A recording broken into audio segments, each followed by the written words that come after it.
Good afternoon. Today we are going to start the new subheading, which is features of democracy. Yesterday we have learned about definition, meaning, and several discussions related to democracy. What is democracy? What is democratic process? And from which word democracy is taken? And who was one famous person who gave the interpretation of democracy as a form of government of the people, for the people, and by the people. Likewise, we have understood that democracy is a form of government where people can elect their rulers. So that's the definition of democracy. In today's context, we find many countries are democratic, and in the days to come, we will see more and more countries becoming democratic nation. It means that the people are free to choose their leaders in their country, and that freedom of choice comes from a democratic form of government. ये हो गया.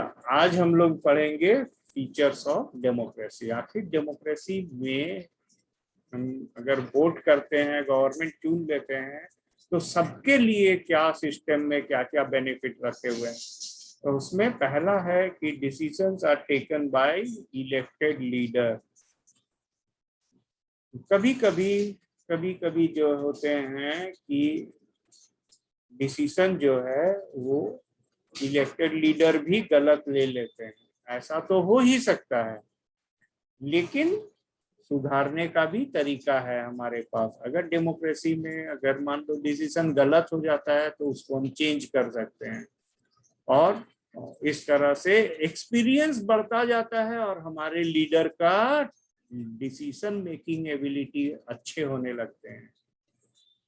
ठीक है.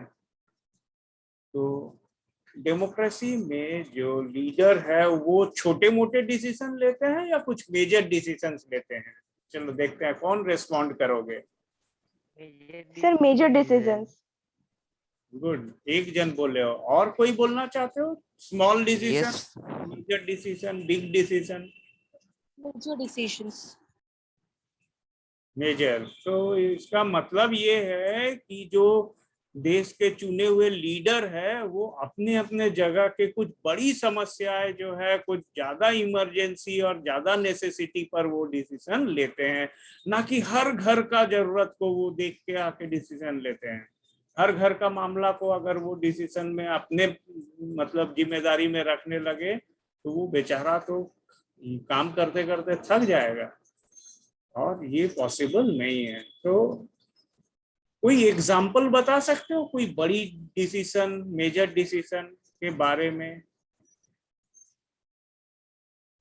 जो देश के प्रधानमंत्री या राष्ट्रपति लेते हैं? अगर तुम प्राइम मिनिस्टर होते तो अपने देश में कोई ऐसा डिसीजन लेना चाहते हो जो बहुत जरूरी है और हमारे देश के पास नहीं है?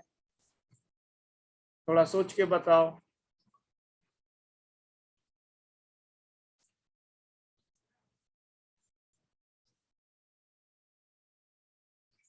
थोड़ा सोच लो. कुछ डिसीजन लेना हमारे देश में जरूरी है और नहीं लिया गया है, और स्टूडेंट को लगता है कि ऐसा होता या ये होना चाहिए.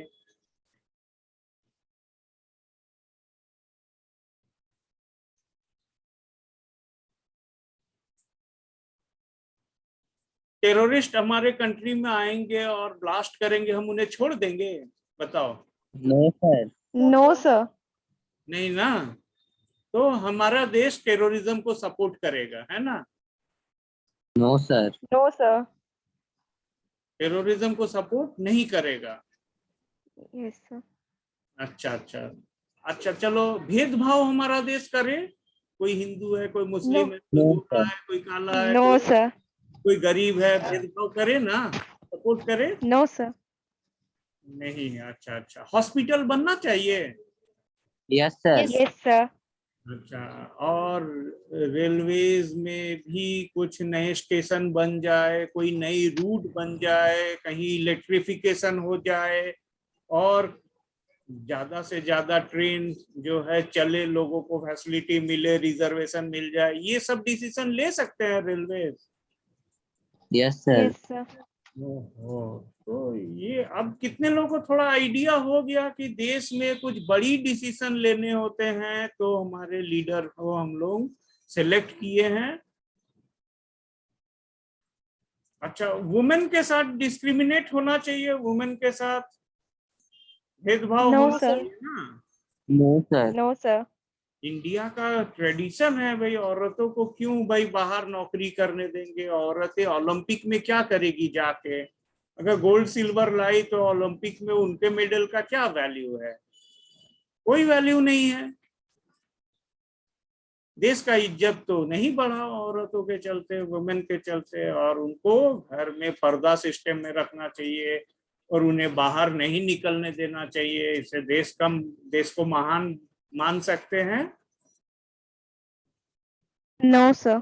और ये डेमोक्रेसी हुआ जब हम औरतों को बाहर नहीं निकलने देंगे, तो इसका मतलब फेयर ट्रीटमेंट टू ऑल हुआ कि नहीं हुआ? नहीं हुआ, sir. नहीं हुआ। No, sir. ओहो, हमको लगा कि जो है अगर मान लो औरतों को घर में ताला बंद करके रखेंगे, उनका हंसना बोलना मना है, बाहर निकलना मना है, कहीं काम नहीं कर सकते हैं, तो इसका मतलब उसके लिए हम लोग कितना अच्छा सोच रहे हैं, उनको प्रोटेक्शन दे रहे हैं।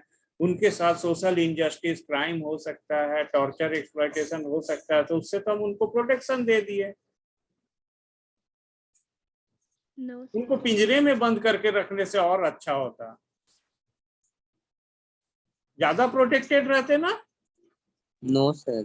No, हमें एक बार खुद उस पिंजरे में घुस के देखना चाहिए था,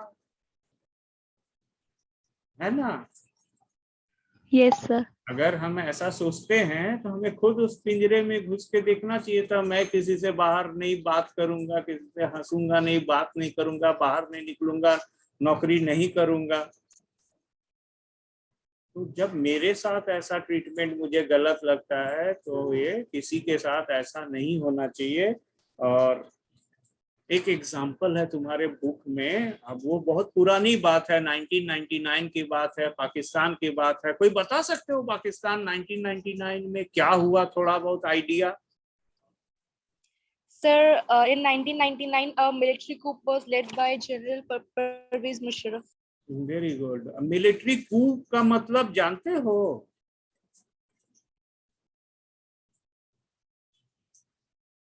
military coup led by General Pervez Musharraf. इन्होंने क्या किया? इन्होंने जो पाकिस्तान में इलेक्टेड गवर्नमेंट था, वो इलेक्टेड गवर्नमेंट पर हमला कर दिया। और उनके पास आर्मी था, वो आर्मी जनरल था, वो अपने आर्मी को और मिलिट्री को बोला कि जाओ पार्लियामेंट में जाकर सबको अरेस्ट कर लो, प्राइम मिनिस्टर और भी लीडर उधर को अरेस्ट कर लो और बोलो आपकी सरकार खत्म हो गई है। इसको बोल रहे हैं सरकार को जो है तख्ता पलट कर देना। कूप मतलब जबरदस्ती कैप्चर कर लेना, पावर में आ जाना। तो जनरल मुशर्रफ क्या किए, खुद जो है एक इलेक्टेड गवर्नमेंट को जो है खत्म कर दिए, कैप्चर कर लिए और अपने देखरेख में इलेक्शन करवाए, अपने निगरानी में, अपने मिलिट्री के दम पर जो इलेक्शन करवाए। क्या जनरल मुशर्रफ उस दिन जब ये ऐसा कर रहा था वो डेमोक्रेसी सही या ट्रूली डेमोक्रेटिक प्रैक्टिस था? No, sir. No, sir. No, sir. क्या दिक्कत था वहां पे? मिलिट्री से लोग जो है बड़ी खुश थे, वाह हम लोग का लाइफ में मिलिट्री चौकीदारी कर रहा है, कितना हम लोग का लाइफ जो है इजी हो गया है, अब हम लोग को कोई तकलीफ नहीं है। सारे मिलिट्री मैन जो है वो हमें अब बंदूक के नोक पे रखेंगे और हम बाहर निकलेंगे तो पूछेंगे, हम घर में आएंगे तो वो भी पूछेंगे, वो चाहे मेरे घर में घुस जाए तब भी हम कुछ नहीं बोलेंगे, वो किसी को गोली मार दे हम कुछ नहीं प्रोटेस्ट करेंगे, वो डराए धमकाए लूटपाट करे मनमानी करे तो कोई सुनने वाला नहीं है। अच्छा हुआ कि नहीं पाकिस्तान में? No, sir. नहीं, sir. नहीं। No, sir. तो वो तो डेमोक्रेसी था ना, उन्होंने वोट करवाया और वहां अपने मिलिट्री वाले को पहले ही तैनात कर दिया, एकदम स्ट्रिक्ट वे में, ऑब्जर्वेशन में, मॉनिटरिंग में, वोटिंग हुआ और वो जीत भी गया, वो खुद प्रेसिडेंट बन गया। जनरल था आर्मी वाला, अब वो प्रेसिडेंट बन गया, अब वो पाकिस्तान का रूलर बन गया। तो इसमें गलत क्या किया? Sir sir fair vote election नहीं हुआ। फेयर इलेक्शन नहीं हुआ? क्यों? इसमें क्या अनफेयर हो गया? अगर वो किसी को धमका देता है और किसी मिलिट्री मैन अपनी मनमानी कर लेता है, किसी का घर में अगर खाना बना हुआ वो छीन के खा लिया, किसी का अच्छा कपड़ा देखा वो छीन लिया, खुद रख लिया, कोई गरीब है तो उसको अगर वो डरा धमका के अगर मान लो रखता है, डरा के ही रखता है, तो उसमें गलत क्या हुआ? इसमें कॉमन पीपल का लाइफ तो सुधर रहा है ना। No sir. No no sir. Sir. नहीं सुधर रहा है। चलो ये नो तो नो एक सर, और स्टोरी बिगड़ रहा था है। एक 1999 में। क्या जो हम लोग अभी बात कर रहे हैं, डिस्कस कर रहे हैं, जनरल मुशर्रफ खुद सारी बात मान लेता? No, sir. वो बोलता हम कुछ गलत नहीं किए हैं, हम तो कुछ भी गलत नहीं किए, हम प्रेसिडेंट हैं। और मेरे समय में देखिए पाकिस्तान कितना स्ट्रांग हो गया, इंडिया के साथ वो जो है मुकाबला करने के लिए तैयार था, और वो अपना यूनाइटेड नेशन में बार बार वो विद प्रूफ दिखाता था कि इंडिया ने कश्मीर के लोगों के साथ और पाकिस्तान के लोगों के साथ कितना इनजस्टिस किया है। नतीजा इंडिया भी अपना जो है अपना बार बार रिक्वेस्ट जो पाकिस्तान का होता था उसको अपने तरफ से इंडिया क्लैरिफाई करता था, और इंडिया भी सवाल पूछते थे कि पाकिस्तान की वजह से जो हिंदूज है वो पाकिस्तान में सफर कर रहे हैं, पाकिस्तान में जो है दूसरे जाति धर्म और अलग अलग प्रांत के लोगों के साथ इनजस्टिस होता है, वो इंडिया भी बताता था, कंप्लेन करता था। तो पॉलिटिक्स में ऐसा चलता रहता है। दो कंट्री में जो भी लीडर होते हैं वो लोग कभी नहीं मानते हैं कि कौन सा देश अच्छा है या कौन सा देश खराब है। अपना देश को कभी बुरा नहीं देखेंगे और दूसरे का देश को कभी अच्छा नहीं देखेंगे, और ये चलता रहता है। लेकिन हमें एक स्टोरी के बारे में थोड़ा आइडिया लग गया। रिस्पॉन्ड करोगे? क्या तुम्हें Yes, पता sir. चला पाकिस्तान वाला जनरल मुशर्रफ वाला रूल जो था वो प्रेसिडेंट बन गया, वो तुम्हें थोड़ा अजीब लगता है ना? चलो तो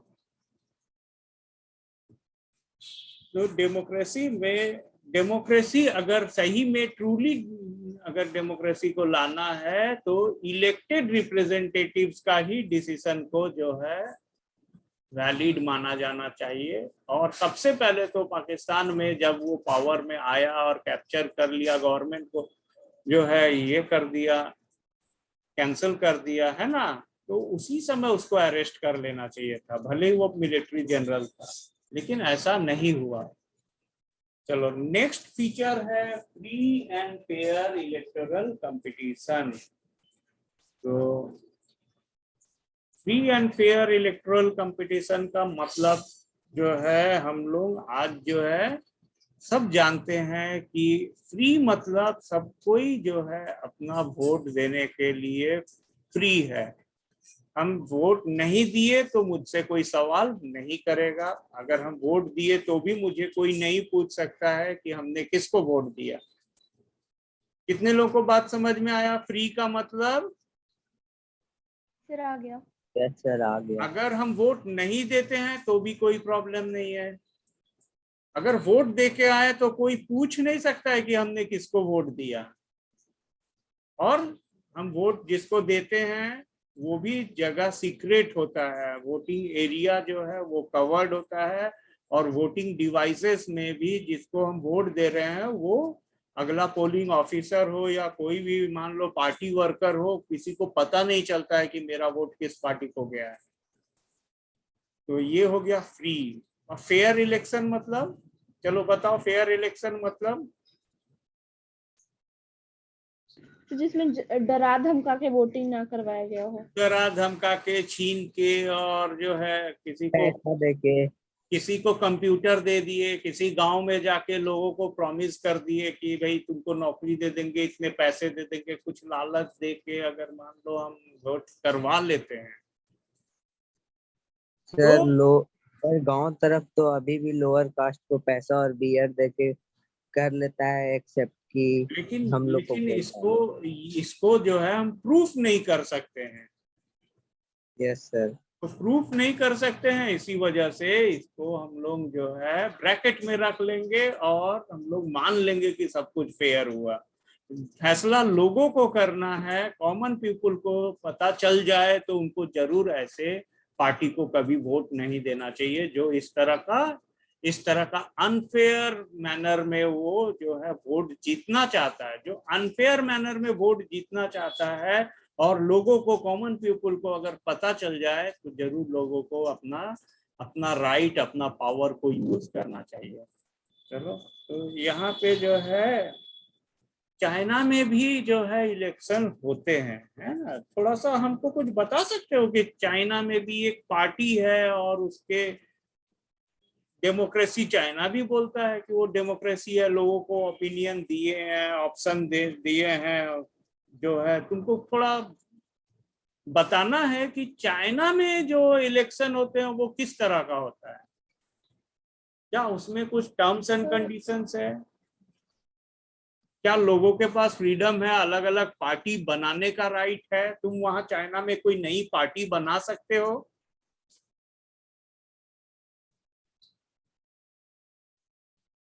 टाइम दे रहे हैं हम, 1-2 मिनट टाइम दे रहे, पता करो।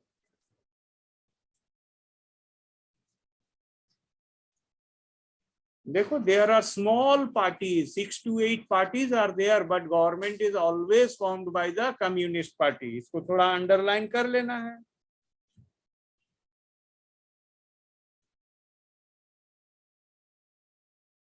जल्दी से, कितने लोगों को पता चल गया चाइना में इलेक्शन 5-5 साल में होते हैं और वोटिंग होता है केवल पार्लियामेंट के लिए? उसका भी एक नाम है नेशनल पीपुल्स कांग्रेस, उनके भाषा में है क्वांगुओ रेनमिन डाइब्याओ दाहुई। इन लोग का चाइनीज भाषा में है जिसका मीनिंग है नेशनल पीपुल्स कांग्रेस।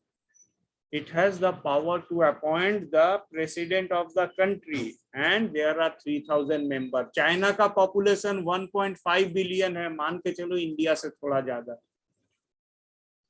और हम मान लिए उसमें 500 मिलियन बच्चे हैं और बूढ़े हैं, वोट करने नहीं जाएंगे। 1 बिलियन लोगों का वोट की जगह 3000 लोग वोट करते हैं, क्या ये सही है? No sir. जो 3000 मेंबर है वो लोग मिलके अपने चाइना के प्रेसिडेंट को सिलेक्ट करते हैं और बस हो गया गवर्नमेंट फॉर्मेशन। तो इसको वो डेमोक्रेसी बोलते हैं। तो ये फ्री हुआ क्या वोटिंग? No, sir. सभी No, लोगों को sir. वोट देने का मौका मिला? No sir. No, sir. कुछ छोटे मोटे पार्टी वैसे पार्टी है, दिखाने के लिए पार्टी है, बाहरी दुनिया को, दूसरे कंट्री को दिखाने के लिए कि हमारे कंट्री में 5-6 पार्टी है। एक्चुअली वो एक सिंगल पार्टी का ही अलग अलग ब्रांचेस है, अलग अलग नाम से है। इनडायरेक्ट कनेक्शन है, अंदर अंदर सेटिंग है, जिसमें वो लोग भले इलेक्शन लड़ते हैं लेकिन वो अल्टीमेटली अपना लास्ट फाइनल डिसीजन लेने का पावर दे देते हैं चाइनीज कम्युनिस्ट पार्टी को। तो चाइना में किस तरह का गवर्नमेंट है? Communist government.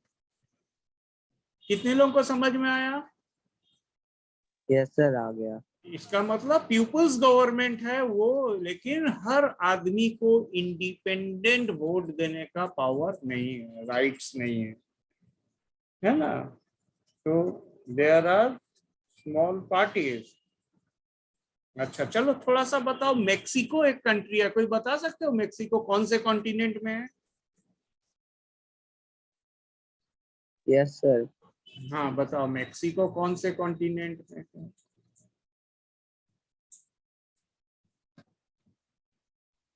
बताओ मेक्सिको कहाँ है? एक बहुत वर्ल्ड का स्ट्रॉन्गेस्ट कंट्री का ये पड़ोसी है। नॉर्थ अमेरिका में एक स्ट्रॉन्गेस्ट इकोनॉमी या strongest country in the world बोलो। चलो गेस करो, विच कंट्री?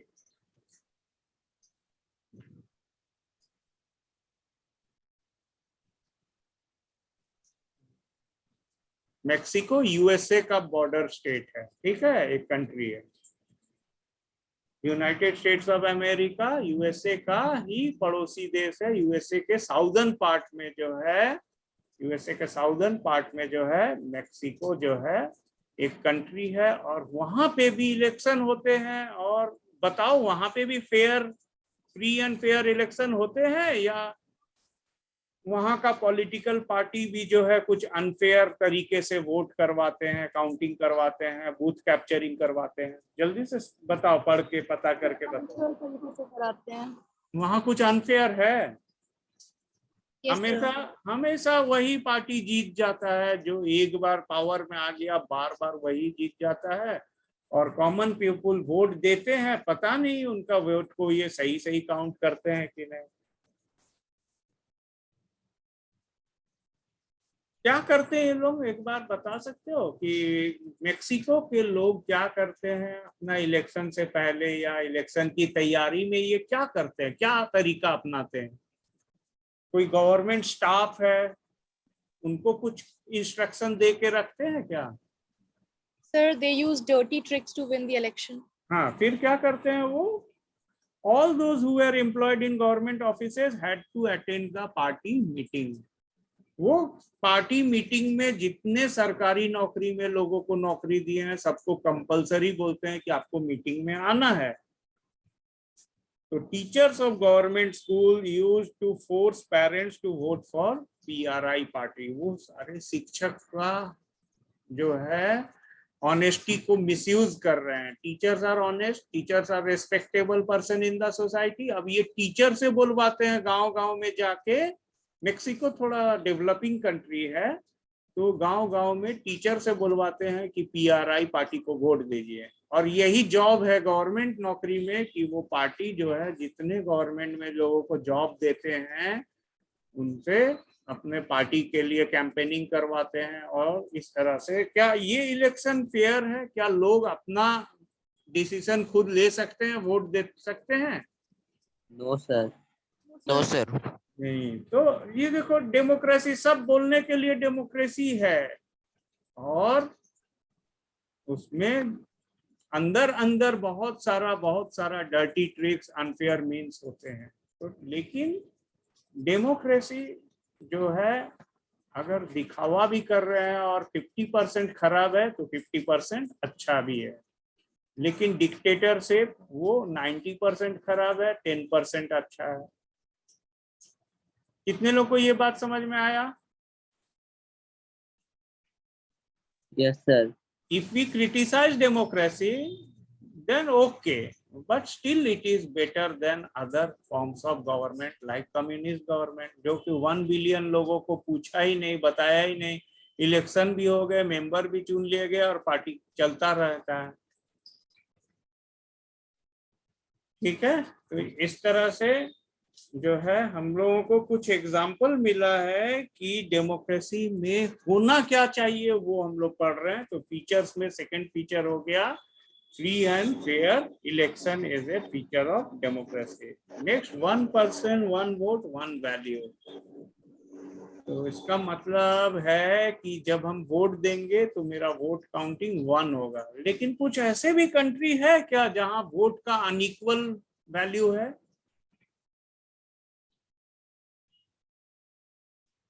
थोड़ा पता करो आप तुम लोगों को कि अनइक्वल वैल्यू वाले वोट होते हैं क्या? ऐसा कोई कंट्री है जहां अगर मेल पर्सन अगर वोट कर रहे हैं तो उनका वोट का वैल्यू ज्यादा है, शायद वो 2 पॉइंट काउंट करते हैं, और अगर वुमेन वोट करता है तो उसको 1 काउंट करते हैं।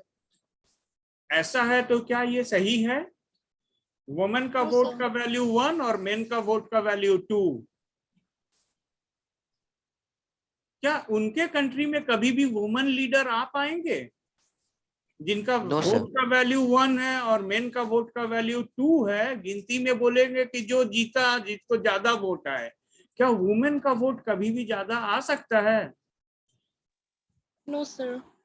लेकिन डेमोक्रेसी है, people have the right to vote, but the women's vote value is 1 and men's vote value is 2। तो here something it is wrong in practice. तो डेमोक्रेसी का प्रैक्टिस अलग अलग कंट्री में फेयर अनफेयर दोनों तरह से हमको दिख रहा है। तो बताओ, until 2015 in Saudi Arabia, women did not have the right to vote. But can Saudi Arabia be a democratic country if they do not allow women to vote? No, sir. नहीं. No, अब sir. Estonia has made its citizenship rule in such a way that people belonging to Russian minority get very difficult to get the right to vote. एक Russia से टूट के एक छोटा country बना. अभी यूक्रेन वाला लड़ाई हो रहा है ना, Yes, sir. वैसे ही रशिया के जो है बहुत सारे पार्ट, बहुत सारे नए इंडिपेंडेंट 12-13 इंडिपेंडेंट कंट्री बने, उसमें एक इस्टोनिया है. कुछ रशियन लोग वहां रह गए, इस्टोनियन पार्ट में रह गए जो लोग, उन लोगों को कोई राइट नहीं दिया गया. नया कंट्री बन गया, वो इस्टोनिया का जो नया कंट्री बना, नए लोगों के द्वारा सरकार बनाया गया, वो क्या किए, भेदभाव करने लगे रशियन लोगों के साथ. तो वो भी गलत है. थोड़ा अभी हमको बताओ, फिजी एक आइलैंड है पैसिफिक ओशन में. हाँ, अगर ऑस्ट्रेलिया से नॉर्थ वेस्ट में जाते हैं, नॉर्थ ईस्ट में जाते हैं, तो एक मतलब जो है छोटा सा कंट्री है, एक आइलैंड है, वो है फिजी. यहाँ पे क्या है, थोड़ा बता सकते हो? Sir, in Fiji, the electoral system is such that the vote of an indigenous Fiji has comparatively more value than of the Indian Fijian.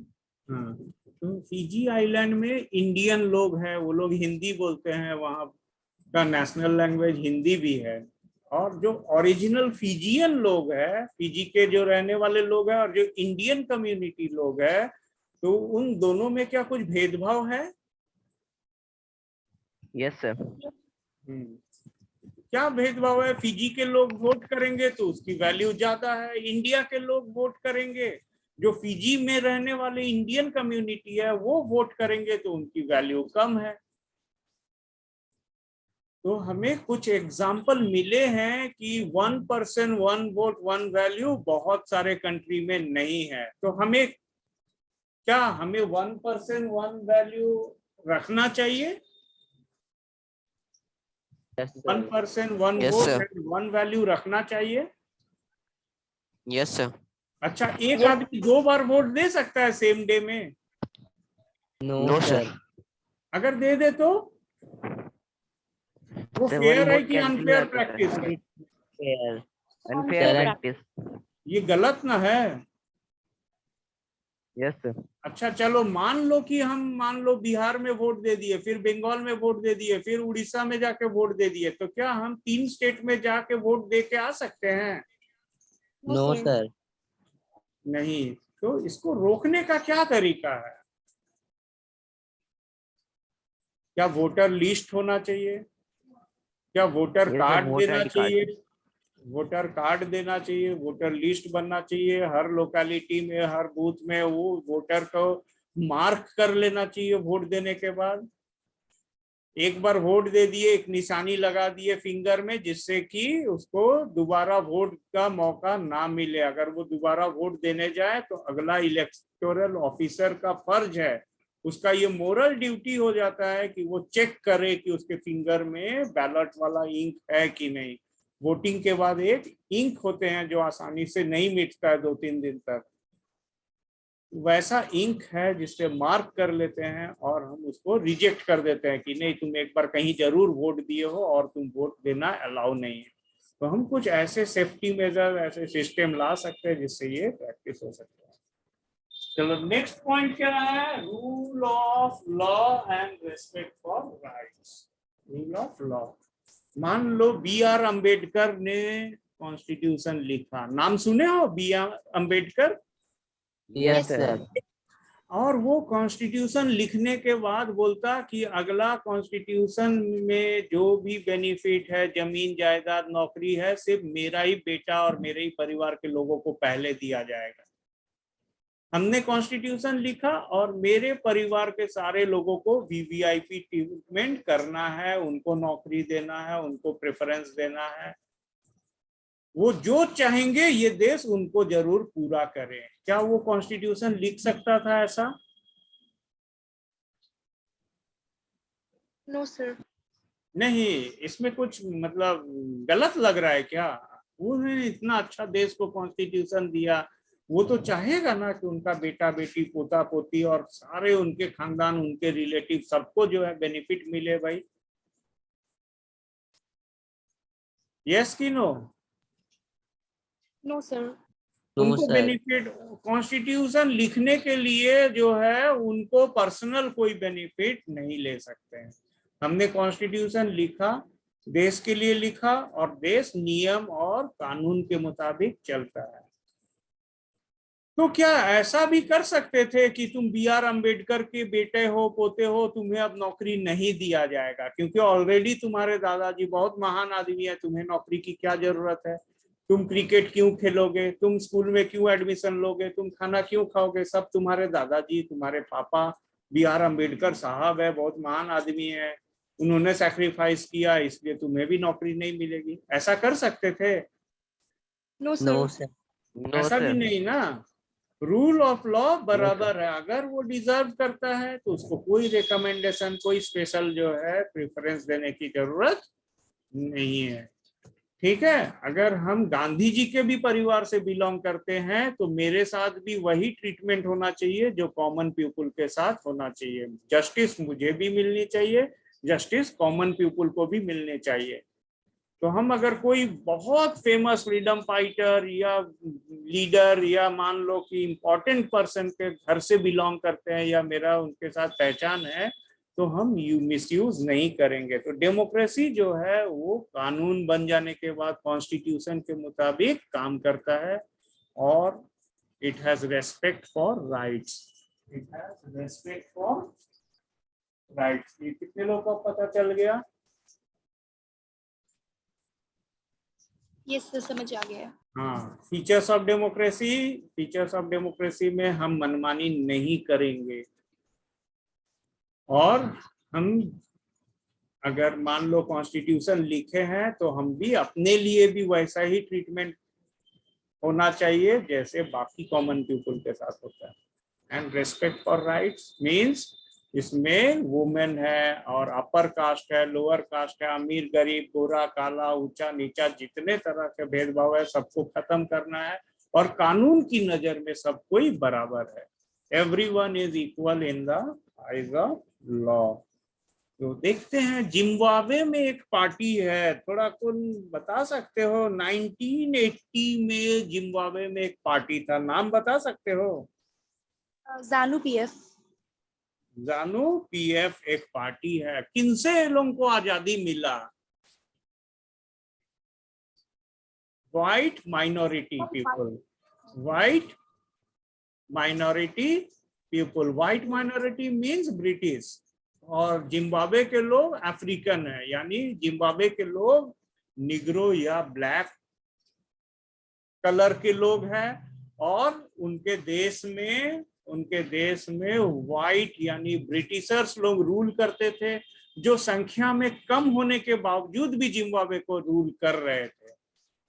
अब क्या होने वाला है जिम्बाब्वे में? क्या होने वाला है? जानू PF एक पार्टी है जो कि अपने देश को ब्रिटिश माइनॉरिटी या व्हाइट माइनॉरिटी से जो है इंडिपेंडेंट करवा रहे हैं। थोड़ा इसमें कुछ बता सकते हो? कौन है इसमें लीडर, कौन है? और फ्रीडम स्ट्रगल में Robert Mugabe. रॉबर्ट मुगाबे का स्पेलिंग बता दो।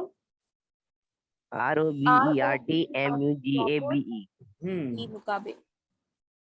फिर क्या हुआ? ये पार्टी में आ गए, और ये जो है रॉबर्ट मुगाबे क्या किए, बेनिफिट लेने लगे कि हम देश को आजाद बनाए, हम प्रेसिडेंट है, और ये इनको जैसे ही लगता है कि अगला इलेक्शन में लोगों का गुस्सा बढ़ रहा है, लोग आवाज उठा रहे हैं, तो वो क्या करते थे? कॉन्स्टिट्यूशन में कुछ चेंज कर देते थे। जल्दी से खोज के बताओ, ऐसा कुछ हुआ कि नहीं जिम्बाब्वे में? यस सर, हुआ। क्या हुआ? थोड़ा सा आइडिया दो हमको, क्या हुआ जिम्बाब्वे में? जैसे ही कुछ लोगों का गुस्सा, नाराजगी और मन बनता था कि रॉबर्ट मुगाबे को हटा देंगे, तो रॉबर्ट मुगाबे क्या करता था? चालाकी से क्या करता था? कॉन्स्टिट्यूशन के ही नियम बदल देते थे। तो ये जो है कॉन्स्टिट्यूशन में रॉबर्ट मुगाबे अपना पावर कम करने लगा कि बढ़ाने लगा? सिर्फ बढ़ाने लगा। ओ, पावर बढ़ जाने से क्या होने का बेनिफिट था इसके पास? इलेक्शन जीतने का इनके पास जीतने का। पैसा, इनके पास मैकेनिज्म था, ये ज्यादा पैसा खर्च कर सकते थे, और ये करप्ट थे, उन्होंने बहुत पैसा कमाया इलेक्शन में, लोगों को कुछ जो वोट देंगे वैसे लोगों को लालच दे के अपने फेवर में वोट करवाए, और ये भी अनफेयर, कॉन्स्टिट्यूशन को रेस्पेक्ट किए बगैर कॉन्स्टिट्यूशन में अपने लिए पावर बढ़ाते बढ़ाते जो है वो अपना कंट्री में रूल को कंटिन्यू किया। तो ये सही था क्या? No sir. तो ऑपोजिशन उसका भी हुआ, उसके कंट्री में भी 2-3 और पार्टी थे जो पहले अंग्रेजों के चले जाने से, ब्रिटिश माइनॉरिटी के हार जाने से, देश आजाद होने से जो खुश हुए, अब वो धीरे धीरे नाराज होने लगे रॉबर्ट मुगाबे के कार्यकाल से, और ये बहुत साल तक जो है इनको हटाना पॉसिबल नहीं हुआ। तो इस तरह से उनके कंट्री में भी प्रोटेस्ट हुआ या वेलकम हुआ? रॉबर्ट मुगाबे के खिलाफ प्रोटेस्ट हुआ सर। प्रोटेस्ट हुआ है, और यस सर। फाइनली क्या हुआ होगा?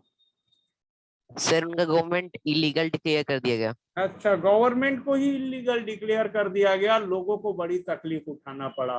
अपने ही लोग जब धीरे धीरे पावर को मिसयूज करते हैं तो उस समय प्रॉब्लम बढ़ जाता है।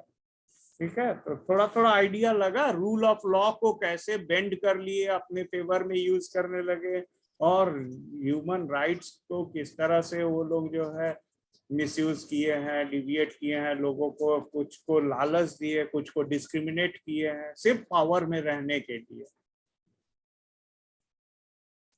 I hope you have understood this part.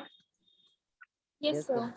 हाँ, तो आज का क्लास Yes. एंड कर देते हैं। तुम लोगों को हम जो है 1 मिनट का जो है वैकेशन दे देते हैं, क्लास एंड कर देते हैं। Yes sir. Bye bye. Thank you, sir. Bye.